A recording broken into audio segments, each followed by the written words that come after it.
Mrs. Bonnell. So, jumping into game 1 of Chad, Monolith Ridge Jones versus John, Game of Thrones Snow, I guess? I don't know. Spawning into the top left, we have from team... Is it Solar Gaming or Solaris Gaming? Solarius Gaming. We have the Zerg player, JonSnow, the North American underdog in this series, I would say, probably.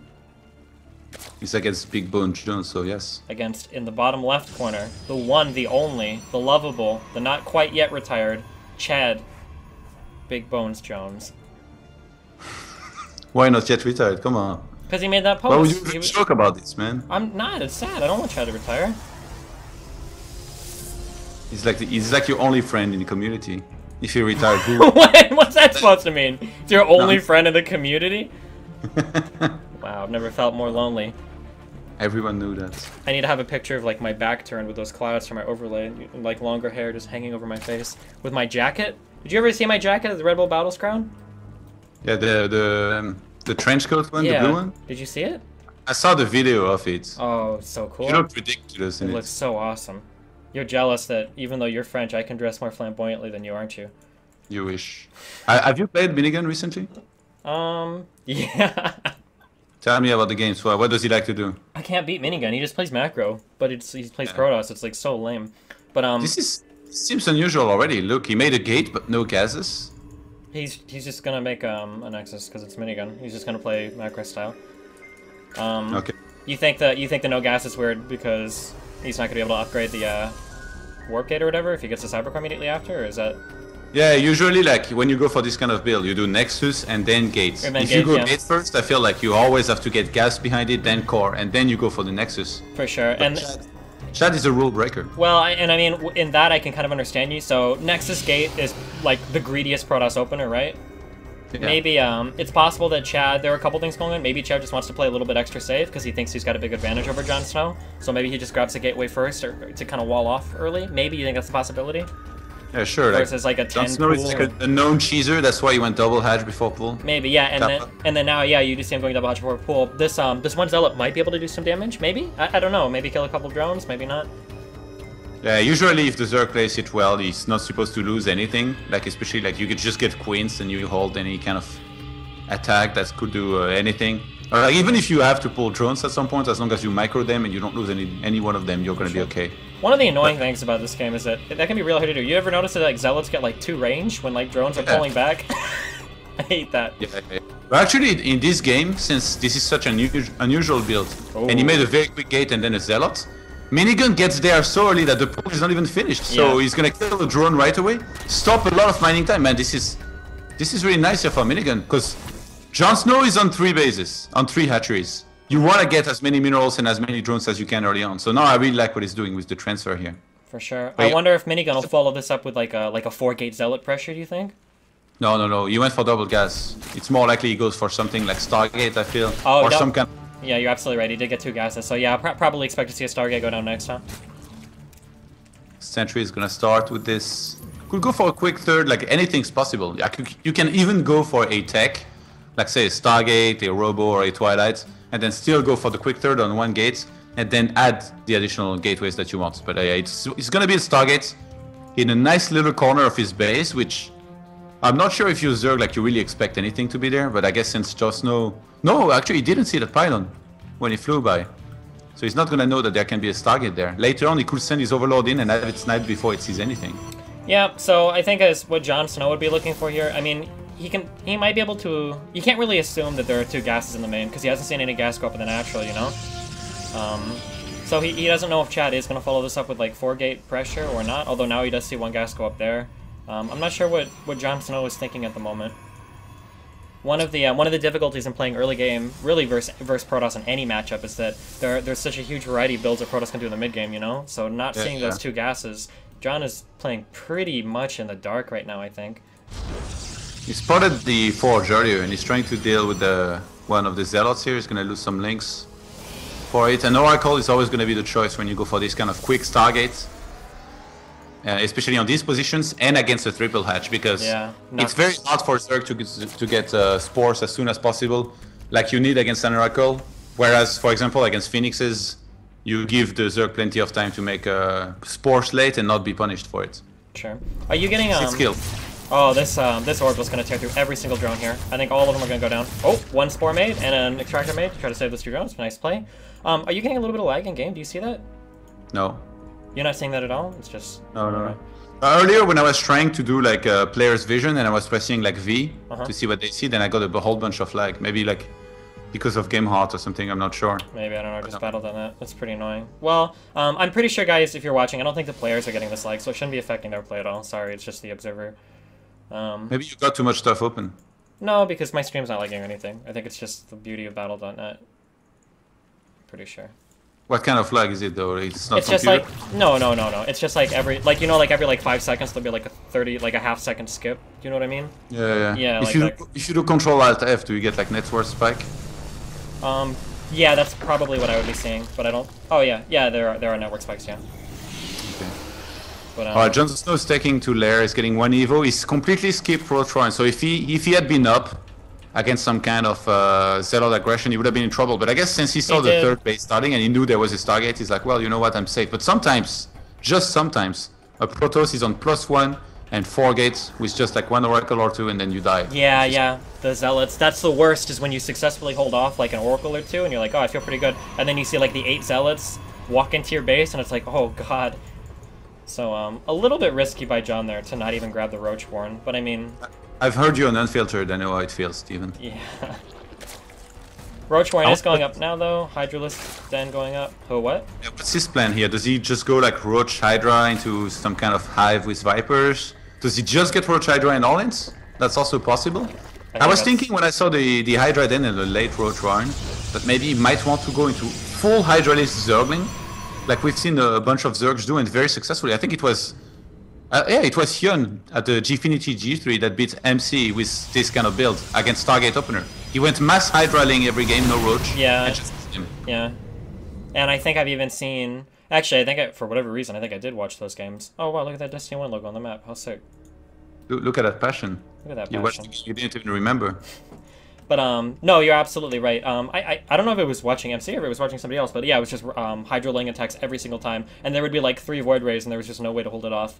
But one thing that Chad does is that he does grab these Colossus pretty quick. I don't think Chad normally dies to timing attacks unless they're really weird, like Proxy, like Swarm Host Nidus, or something like really weird. I don't think Chad would just die to Ling Hydra. If you've got a build that just dies to like Ling Hydra being masked, then there's something going on that needs to be adjusted in your build, because I mean, it used to be a very standard Zerg thing. Remember that every ZVP, this wasn't even that long ago, maybe 6 months ago, I don't know, was just Ling Hydra into like a Muta switch. Remember that? Yeah, but the new Hydras, man, they shoot so fast. Yeah, they do a lot of DPS. And also, like we are talking about like top Zerg players, like with perfect injects. We're not talking Destiny level mechanical keyboard that misses like. Wow. We are talking Queens of 50 energy. JonSnow level though, right? Is that perfect? Probably better than yours though. The Hive starts behind it, so he wants to go into Vipers, and I think that's a good reaction. He saw the Robo, he didn't see the Robo base, so he's like, well, there's probably Colossus. That Oracle! Goodbye. Does get picked off. Protoss are, for whatever reason, Protoss are really bad about keeping Orbos alive. I don't know why. But Minigun does see all of this coming. I mean, I think Minigun's got everything he needs to stop this. He's got, like, he doesn't have a lot of sentries, but he's got enough that the force fields are going to be really annoying to walk around with 2 Colossus raining down damage. You know, this feels like the really bad attack that so many Zergs make, but somehow they never stop on going for it, where like they move out too far to try and fake an attack, and then they end up fighting, and they're like, oh fuck, I might as well just fight, and then they lose everything. Yeah, and the big problem... The big problem with Zerg that you don't run into as much, you may not realize it as Protoss, but with Zerg, you can't just mass these, like, Tech 2 units. Like, if you're not going towards something... to be fair, I say this, but I mean, JonSnow is building a hive. But, like, if you just sit there and, like, pile up, like, Roach Hydra, like, that's not going to scale very well when you need to start getting, like, Vipers or Swarm Hosts or even, like, Ultra Queen or Infestor or something later on. So, you're right that some Zergs get really hung up on that. But, to be fair, like I pointed out earlier, JonSnow is getting a hive. He does have a 4th setup that he's mining gas from, so I don't think JonSnow is going to make the folly of doing that really foolish Roach Hydra timing attack. I really like what Minigun has done of scouting a lot with hallucinations, seeing the hive early on, and then upon seeing it, immediately threw down the Templar Archive. He's going to Storm and Templars now to make sure he has the feedbacks to deal with the Vipers. He needs to make sure not to make too many Colossus, because then if there is an Ultra transition and he's done Colossus heavy. Like they don't really do much against Ultras, so he needs to be careful to keep on mixing well. Maybe add the second Robo in case there are indeed Ultras, so that he can make the good amount of Immortals that he would need to deal with them. But yeah, having stormed this fast into the game, even though he opened Colossus plus 2 Stargates, yeah, it's actually pretty insane. And this is what I hate about playing against Chad. Like, he's got Void Rays and Colossus and High Templar this early. Like, why? Like, that's not... How is that even fair? You think it should be prohibited? Yeah, and I mean, I guess if you're looking for, like, well, how does he do that? I mean, look at the sentry count. You know, some Protoss might throw up, like, 6 to 8 sentry to feel safe or whatever, but not Chad. Chad's only sitting on 3. And, I mean, he got the gases running at his 3rd pretty fast. I mean, I guess Chad is just the magic man. Makes it happen. I feel like There Chad... we go, guys. Chad, Magic Man, Chad. Big Bone Jones. I feel like Chad's set up here to do well against this attack. We've got Vipers here. This is like the timing attack that I would do against Chad, except I would hit like a full minute earlier, and I still wouldn't be able to this attack decides a lot who's gonna win the game, like depending on how much damage you can do. Yeah, it depends on if JonSnow's got a transition behind it or not. Oh, nice Storms. I shouldn't even say that. Never mind. I'm not gonna say that for the rest of the tournament, guys. Sorry. Storms aren't nice. They're really easy to do, especially when you're trying to micro and freaking latency. It's not even fair. JonSnow has a few units trapped down there. Those are just Zerglings, but now he was forced to pull back for some time. He has no way to heal his army, like mostly the Hydras took a lot of damage. He stepped into Storm. Yeah. Beautiful. Does manage to pull back a couple Colossus, but the time warp goes down, keeping those units from killing the Colossus. I don't think any of the Colossus fell there. Immediately pulled back into the army. Chad chasing down the Zerg army on the ground.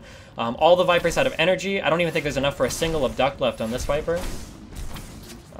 Oh, 70... I think it's 75 is an Abduct, right? I should probably know. His army is like all red and crushed. What does he Abduct? The Colossus that would kill the rest of his army? JonSnow is not maxing. What is he doing? He's not oh, he was going. His Muta just. His Spire just finished earlier. This is not where you go. Yeah, this is not where you go, Muta. I don't think Muta is going to work here. Even 20 Mutas could have been really powerful if Minigun was back on his side of the map. But I mean, you've got 4 Archons up here, plus. Yeah, there you have it, guys. Destiny was supposed to do the play-by-play things. These Mutas are not gonna. Do you think the Mutas are going to do it? No. How many odds do I have to give you to bet on it? JonSnow throwing up the spines. Way too little, way too late. 21 drones roasted, courtesy of the GameHeart interface. Sick block. More spines in the natural are being made. The 3rd base, well, but I mean, we've got this gun is not dying anytime soon. So even if he loses his base back, I don't look. He's getting a fleet beacon. Oh, we have a recall. Oh yeah. Recall by Chad to save his 3rd, but all the zealots are left in the natural of JonSnow to finish that off. Good play by Chad, I think. He didn't even lose a single one. What is this? 3 Phoenix in production. Chad's got 3 Stargates up. Yeah, he always did. He had 2 at first, and then he added on a 3rd one, even though he transitioned into like Storm and Zealots. He wanted to make sure that didn't happen, like losing to Mutas, throwing away the game. All Protoss have residual like PTSD, post-traumatic stress disorder, from Mutas, I think. Mutas were like the most hated unit. And I guess still are to some Protoss. But to be fair, when you can tech switch and instantly pop out 20 plus Muta and the Protoss is playing defensively, that's really nasty to deal with as a Protoss player. It's funny actually that you mentioned that, because like I feel like in some games of Protosses, they are so bothered by the Mutas that you always have to keep them on your mind. That's one of the golden things with Zerg, that they prepared on the off chance there will be some Mutas, and it just made them play like so much worse in every other regard, like against other strategies. For sure. JonSnow trying to take a base on the map, I like this, but I mean, I feel like he might just be too late. He doesn't even have a lair, so you see he cannot even drop down. And Chad did get the upgrade for his Phoenix, so he's even got the range. So what does JonSnow do here with his units? He could just like attack and recall with whatever he needs to recall and keep the Phoenixes out on the map ready to kill those Mutas. I mean, this is one of those games, like when you go for Phoenix range like this against Mutas, the only thing you can lose to is Infestors, but you need, as a Zerg, you need to be on 10 gases, and right now he's only out of 2, so... After taking out his 3rd, main, and natural, I wouldn't be very worried about Infestors at this point, I don't think. JonSnow losing a sizable portion of his Muta army there. Originally he'd made, what, 25, 30? He's down to 9 Mutas. This attack coming in by Minigun. JonSnow does not have anything prepared to deal with it. We've got pulls going on. Colossus pulled forward and died. Oh, nope, it might, never mind. They're done. Oh! Wait, were there 2 Colossus? I just got so confused. Yeah. 1 died, I think. Whatever. Regardless. They were like on top of each other. I got lost there. Anyway, Chad, Big Bones Jones taking it down game 1 in commanding fashion. Very nice. I mean, That's I really that's like that's- every game that I play against Minigun looks pretty much like that. And my Viper attack hits like way earlier. My Viper attack hits like a full minute earlier, and I still can't do anything. He's always got everything. He's got Void Rays and Colossus and High Templar. You just can't do a timing attack against him unless it's like really weird, you know?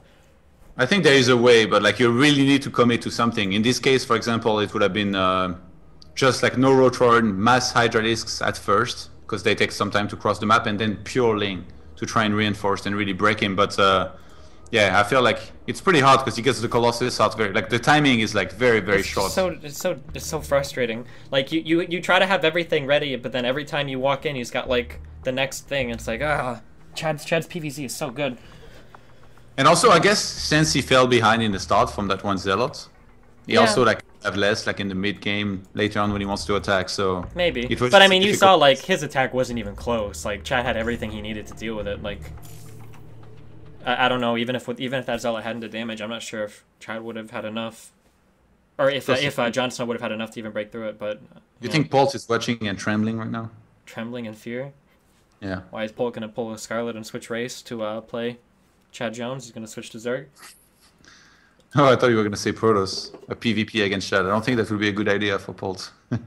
I don't know, Chad.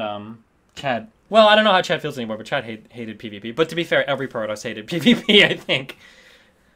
The thing, yeah, even if you like it, it can be a little bit random, but he's good at it regardless. Sure. Like, you know, just because a player doesn't like a matchup doesn't mean he's bad at maybe at the highest level. But the problem with Chad is that he psychs himself out. I'm not trying to shit talk Chad, but like he psychs himself out so much. The reason why I say this is because Chad is like a really good player. I think Chad, honest to God, I think Chad is like top 3 NA, like easy, like when he's playing really well. But when he plays against Koreans in tournaments, like he psychs himself out so much that like he starts to look like really bad. But like in practice games or whatever, like you play like any race against Chad, he's an absolute freaking monster. Like he just feels unbeatable. What's your top 3 NA?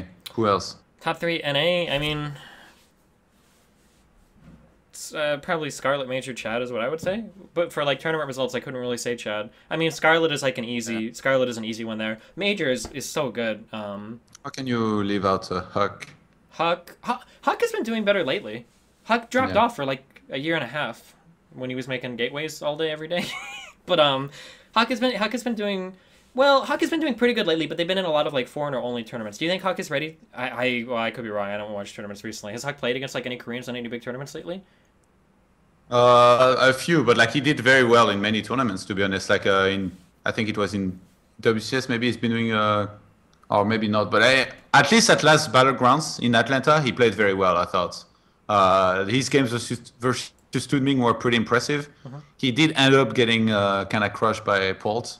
But I mean, who didn't? If you're Protoss, like even Puck has been doing great. I think he's one of those players that does super well in the international scene. Yeah. Oh sure. But he also like lost pretty hard to I think it was Bomber. Puck actually is part of this tournament, no? He's not. Oh my God, I'm looking at the list. How can you? Yeah, not he didn't actually qualify. I remember he either tweeted it or he wrote on Reddit about it. He was like, "Rep, I didn't qualify. Sorry." You're gonna start the tournament the same hour every day, right? Yeah. Okay. Why? No, just curious. Maybe like now could be a good time that we have some downtime and that the freaking ref is taking 30 minutes to host a single match. Hey, Minigun got disconnected. Minigun got disconnected. Calm down. Anyway, you can talk about other groups and like the schedule and stuff. Or we can talk more about.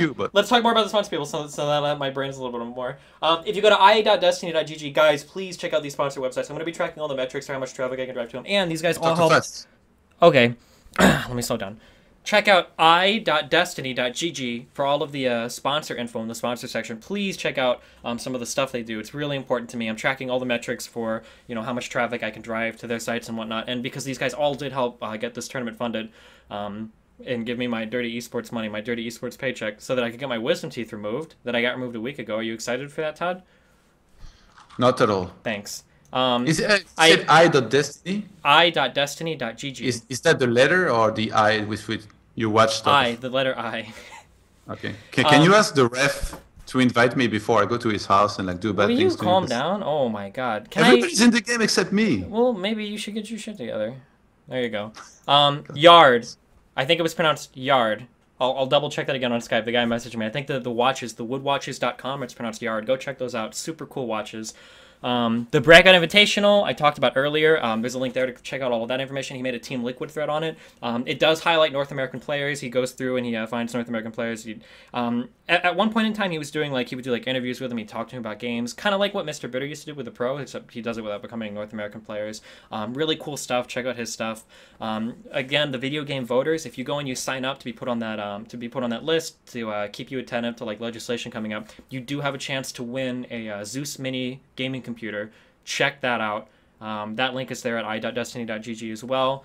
And also the guy that I forgot to mention last time. There's another guy doing the name of, I guess, like his brand is called Let's Kung Fu, and I talked to him a little bit about it, like what he's trying to do, and I guess he's trying to be like kind of like a mini Day 9. He does interviews with players, he does casting. I think he tries to set up like show matches and tourneys as well. There's a link to his Facebook page in there. Go ahead and follow him. Give him a like. A good thing you can do when you plug sponsors is like to show their stuff too. Like I'm looking at this Wood Watches website right now. They look so sick, right? They look pretty sick. Do you get one for yourself? I got one. It's so sick. It goes so good. And it's for me, right? No, what the this is so badass. It matches the blue on my coat. I'll put it on. Which one did you get? Show it. Here you go. You see that? You see that watch? It's beautiful. I can't see that because there's a 3 minutes delay and you didn't turn on. Oh yeah, that's right. But it's nice. They're really sick. What color is it? Is there a color? The face is blue and the wood is like brownish. Oh yeah, I see it. It's called they're all called Delmar, I guess. Oh, it's pretty sick. Some of the similar colored ones have, or there are some with like the same name because they're like different versions of it, but they're not all the same name. But anyway, yeah, check that stuff out, guys. i.destiny.gg under the sponsors section.